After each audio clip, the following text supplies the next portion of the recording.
ಏನಪ್ಪ ಇವನು ಚಿಕ್ಕ ದಿನ ಬೆಳಗಾದರೆ ಇದೊಂದು ಯಾವುದೋ ಒಂದು ಬರ್ತಾನೆ ನ್ಯೂಸ್ ಹಾಕ್ತಾನೆ ಅಂತ. ಏನಿಲ್ಲ, ನನಗೆ ತುಂಬ ದಿನದಿಂದ ನಾನು ನೋಡ್ತಾನೆ ಇದ್ದೀನಿ.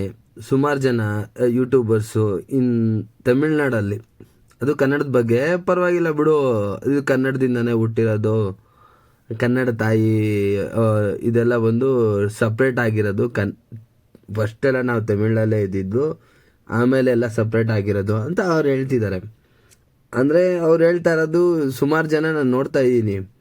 ಅಲ್ಲಿನ ಯೂಟ್ಯೂಬರ್ಸು ಆಗಲಿ ಚಾನಲ್ಸ್ ಆಗಲಿ ತುಂಬ ಇದ್ರ ಬಗ್ಗೆ ಮಾತಾಡ್ತಿದ್ದೆ. ನಮ್ಮ ಕರ್ನಾಟಕದಲ್ಲಿ ಏನಂದರೆ ಅವರು ಹೇಳೋದೇನು ಗೊತ್ತಾ, ಕರ್ನಾಟಕ ಅಂದರೆ ಈ ಯಾವುದು ಅರಸೀಕೆರೆ, ಇದು ಇದು ಯಾವುದು ಮಂಡ್ಯ, ಮೈಸೂರು, ಇದು ಮಾತ್ರ ಕರ್ನಾಟಕ ಅಂತ ಹೇಳ್ತಾ ಇದ್ದಾರೆ. ಅವ್ರು ಹೇಳ್ತಾ ಇರೋದು ಒಂಥರ ನಿಜನೇ ಅನ್ನಿಸ್ತಾ ಇದೆ. ಸುಮಾರು ಜನ ನಾರ್ತ್ ಕರ್ನಾಟಕ ಅಂದರೆ ನಾವು ಗುಲ್ಬರ್ಗ, ಧಾರವಾಡ, ಬೆಳಗಾವಿ ಈ ಕಡೆಯವರೆಲ್ಲ ನಾವು ಮಾತಾಡೋದೇ ಇಲ್ಲ. ಯಾಕೆಂದರೆ ಅಲ್ಲೆಲ್ಲ ಜಾಸ್ತಿ ಕನ್ನಡ ಸಿನಿಮಾನೇ ನೋಡೋಲ್ಲ, ರಾಜ್ಕುಮಾರೇ ಅಲ್ಲಿ ಅಭಿಮಾನಿಗಳೇ ಇಲ್ಲ, ಆ ಥರ ಎಲ್ಲ ಮಾತಾಡ್ತಾರೆ.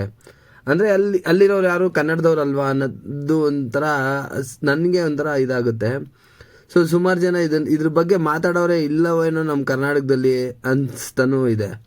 ಅದೇ ಇದನ್ನು ಮಾತಾಡಬೇಕು ಅಂತ ಇವಾಗ ಅನ್ನಿಸ್ತು, ಅದಕ್ಕೆ ಹೇಳ್ತಾ ಇದ್ದೀನಿ. ನೀವು ಯಾವುದೇ ಭಾಗದಲ್ಲಿ ಇದ್ದವರೇ ಆಗಿದ್ರು, ಉತ್ತರ ಕನ್ನಡ ಆಗಲಿ, ದಕ್ಷಿಣ ಕನ್ನಡ ಆಗಲಿ, ಕರ್ನಾಟಕದ ಯಾವುದೇ ಭಾಗ ಆಗಿರಲಿ, ಒಂದೇ ನೀವೊಂದು ಕ್ಲಿಪ್ ಹಾಕೋದ್ರಿಂದ ಎಷ್ಟೋ ಅದ್ರ ಬಗ್ಗೆ ಮಾಹಿತಿ ಗೊತ್ತಾಗುತ್ತೆ. ಸುಮಾರು ಜನ ನನಗೆ ಗೊತ್ತಿರೋಂಗೆ ಸಣ್ಣ ಸಣ್ಣ ಮಾಹಿತಿನೇ, ಈ ಅಲ್ಮಿಡಿ ಶಾಸನ ಇರ್ಬೋದು, ಕವಿರಾಜ ಮಾರ್ಗ ಇರ್ಬೋದು, ಸೊ ಇದನ್ನೆಲ್ಲ ನೋಡಿದಾಗ ನಮ್ಗೆ ಗೊತ್ತಾಗುತ್ತೆ ಕನ್ನಡ ಎಷ್ಟು ಹಳೇದಿದೆ ಅಂತ. ಸೊ ಗೊತ್ತೇ ಇಲ್ಲ ಕವಿರಾಜ ಮಾರ್ಗ ಏನು ಅಂತ. ನಾವು ವ್ಯಾಕರಣದ ಬಗ್ಗೆ ಇವರೆಲ್ಲ ಬಿಡಿಸಿ ಹೇಳಿರೋಂಥ ಪದ್ಯಗಳು ಕರ್ನಾಟಕದ ಮೊದಲ ಕೃತಿ ಇದು. ಇವೆಲ್ಲ ಬಗ್ಗೆ ಮಾತಾಡೋವಂಥ ಸುಮಾರು ಜನ ಸಾಹಿತಿಗಳಿದ್ದಾರೆ, ಕವಿಗಳಿದ್ದಾರೆ, ಅಂದರೆ ಇತಿಹಾಸಕಾರರಿದ್ದಾರೆ. ಇದ್ರ ಬಗ್ಗೆ ಮಾತಾಡಬೇಕು ಡೀಟೇಲ್ ಆಗಿ ಅನ್ನೋದು ನನ್ನ ಅಭಿಪ್ರಾಯ. ಸೊ ನಮಗೆ ನಮ್ಮ ಸ್ವಾಭಿಮಾನ ಇಂಪಾರ್ಟೆಂಟು. ಹಾಗಾಗಿ ನಾನು ಸ್ವಾಭಿಮಾನಕ್ಕೆ ಧಕ್ಕೆ ಆಗದೆ ಇರಲಿ ಅಂತ ಈ ವಿಡಿಯೋ ಮಾಡ್ತಾ ಇರೋದು. ಯಾಕಂದರೆ ನಾವೆಲ್ಲ ಕನ್ನಡಿಗರು ನಿರಾಭಿಮಾನಿಗಳಾಗ್ಬಿಟ್ಟಿದ್ದೀವಿ. ಸೊ ಸ್ವಲ್ಪ ಅಭಿಮಾನ ಬೆಳೆಸ್ಕೊಳೋಣ.